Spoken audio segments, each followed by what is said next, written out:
qualified for victory. What is unique? Truly one of a kind and special. That's you. What is qualified? You have the skills and the knowledge. To do what? To live life successfully. So what exactly does that mean? Well, does it mean to love the Lord your God with all your heart, mind, and soul? To love yourself as you love your neighbor? To bring home the bacon, to cook it up, to nurse the boo-boos, to help with the homework, to do the crafts, to work out, to volunteer, to be a best friend, and to look stylish while you're doing it? Oh, and to look like you have no problems whatsoever. I am doing my best to hold it together right now. But what did Jesus say? In this life you will have tribulation, but be of good cheer. Jesus said he overcame the world. John 16:33. There was a time in life, perhaps you can identify, when I wasn't that cheerful, and I certainly wasn't that abundant. I lost a job, I lost my marriage, I lost my home, a car broke down, I got a tumor, I got a divorce, I fell in love again, and I got dumped, and I had a breast cancer scare, and my apartment caught on fire the day my dad died. Yes, the recipe for a bad country song. So what do you do with all that? Well, number one, you wake up to your own magnificence. You were created in God's image. An important question I had to ask myself is, do I have power over my life, or does it have power over me? Am I a creator or a slave? Am I empty or whole? Well, I have given my power away to people and circumstances, certainly. We can be our own worst enemies. We can remain small because we give our crown away. When Pilate asked Jesus, "Do you know I have the power to crucify you?" What did Jesus say? You have no power but that which is given to you by the Father. You can make that statement. Did you know that? With your life today. Take authority. Wake up to your own magnificence. Who told you you're fat, you're worthless, you're not smart, no one will want you, you're not worthy? Who told you that? Certainly it had to be the enemy. You are a child of the Most High God. You can do all things through him who strengthens you. You are the head and not the tail. You are the modern day Deborah, or you're the modern day David. You're Queen Esther. You are anointed and appointed. You are wise as Solomon. And just like David, you can conquer giants. Are you looking to the world for your completion? Are you infused with a spark of the divine? A child of the king inherits the whole kingdom. Number two, tell a different story. At any time, at any moment, we can focus positively or negatively. Listen to the things that you're saying throughout the day. Clearly, you know what you don't want, but do you know what you do want? Think on things that are pure and good. What a man thinks, he becomes. The Bible has much to say about the power of the tongue. We can use it to gossip about others and to tear down ourselves, or to build powerful bridges to heal. Number three, get a hold of that thought life. Joyce Meyer calls it stinking thinking. Her battlefield of the mind reminds us we don't have to be ruled by negative thoughts based on emotion. The reality of your life is a temporary indicator. Let's look at the gas tank. It's on E. Do you throw the car out? Do you get aggravated? Or do you fill the gas tank when it's empty? Are you fretting about it?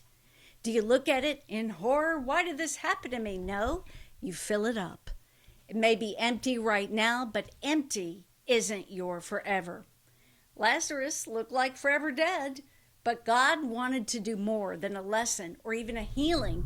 He wanted to do a resurrection. Number four, fixate on what you want to create. I live 30 minutes from Tuscaloosa, Alabama, so let's talk football for a moment. The winner of 6 national championships, Bear Bryant, had a coaching secret. He didn't show the team films of their mistakes. He focused on the plays that they starred in. Coach Bryant understood a concept I want you to take with you today. We get more of what we pay attention to. The most powerful way to achieve a goal is to fixate on what you want to create. Learn from your mistakes, but don't beat yourself up. Turn your full attention to where you're headed. Take a seat in the theater of your goals. Trust that God's plans for you are good. A setback is a setup. Sometimes we need a new perspective. We need to realize that the same power that raised Christ from the dead lives inside us.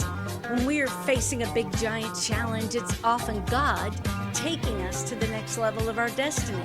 What made David king? Goliath. That giant isn't there to defeat you, it's to promote you. We need to say, I'm not buried, I'm planted. I'm not staying here, I'm coming out. Sometimes we're talking to God about how big our problem is, when we should be talking to our problems about how big our God is. One thing I love is David's confidence in the Lord.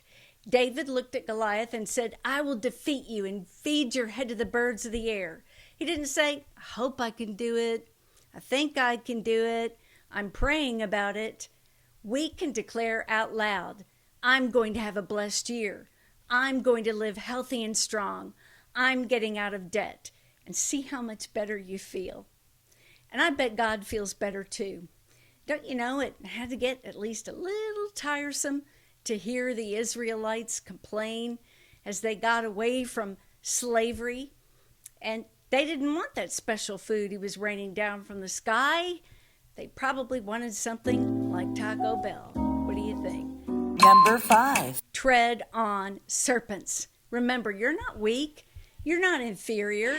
God said, I have given you power to tread over the power of the enemy. Wow. Notice the word tread. It has to do with a shoe. One translation says it means to trample. So if you start seeing the enemy as under your feet and already defeated, you'll rise up to a new boldness. Anybody want to stand and tread on a serpent with me? Here we go. Stomp! While we're on the topic, Isaiah said, no weapon formed against you will prosper. It doesn't mean things won't form. They're just not going to come to completion. Challenges are going to come. People are going to talk. There could be a bad medical report. God said the problem may form, but we can stay in peace knowing it won't prosper against you. We belong to Him. We're protected under His wing, Psalm 91. Whenever you think you're missing God's power in your life, it might be due to a lack of prayer. R.A. Torrey says the apostles explained the secret to their irresistible power when they said, we will give ourselves continuously to prayer and to the ministry of the word. Acts 6:4. God delights in answering prayer. Psalm 50:15 says, call upon me in the day of trouble. I will deliver you, and you will glorify me. And I love, ask, and it shall be given to you. Luke 11:9. Thrive. Don't just survive. I may be sitting on top of the pyramid, but missing the view. In Genesis 13:14, God told Abram, later Abraham, now lift up your eyes and look from the place you are northward and southward and eastward and westward. I think that means raise your vision from small and demeaning to large and expansive. There is a far greater world available to me than the one that I have been living. Believe bigger. When I was a single mom, I used to dig for change in the couch. I avoided the mailbox because I knew it was piled up with bills. God showed me that I was clinging to a teeny tiny basket. Have you ever done that? Hoping that He would rain down some blessings into this little basket. And He showed me, throw your arms wide open to receive from me. After all, He's a good God, and He loves His children. God rejoices in taking you from the pit to the palace. Remember, you are uniquely qualified for victory.